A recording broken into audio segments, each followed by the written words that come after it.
by Swami Vivekananda.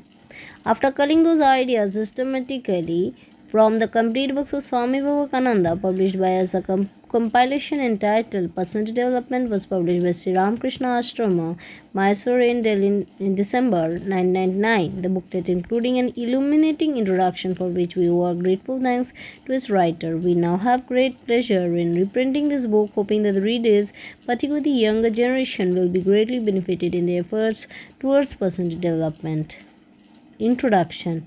What is personality? According to the Cambridge International Dictionary of English, your personality is the type of person you are, which is shown by the way you behave, feel, and think.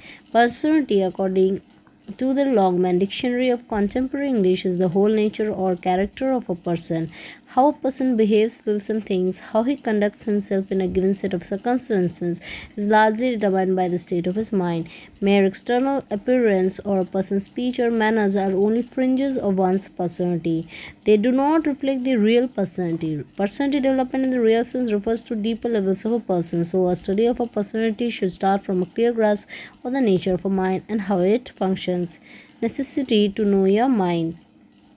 We intend to do many things, make resolutions to cultivate good habits, to kick certain bad habits, to study with concentration, to do something with a concentrated mind.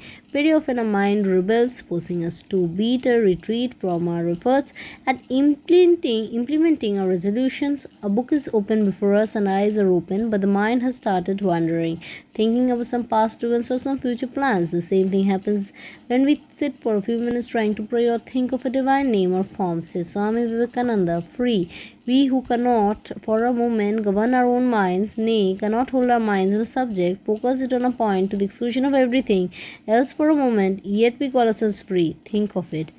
According to the Bhagavad Gita, the undisciplined mind acts as our enemy, whereas a trained mind acts as a friend. So we need to have a clear idea of the mechanism of our mind. Can we train it to obey us, to cooperate with us? How can it contribute to the development of our personality? The fourfold functions of the mind. The human mind has four basic functions. This can be illustrated by an example. Suppose I meet a person whom I had met somewhere, say about 10 years before. I try to recollect then and where I met him and who is he. From the inner recesses of my mind, there begins a process of scanning, as it were, to check if there are any events stored there connected with the person. Suddenly I am able to recognize the person as so, and finally see he is the same person I met in such and such a place, etc. I now have a firm knowledge of the person. Analyzing the above example, we are able to discern four functions of the mind.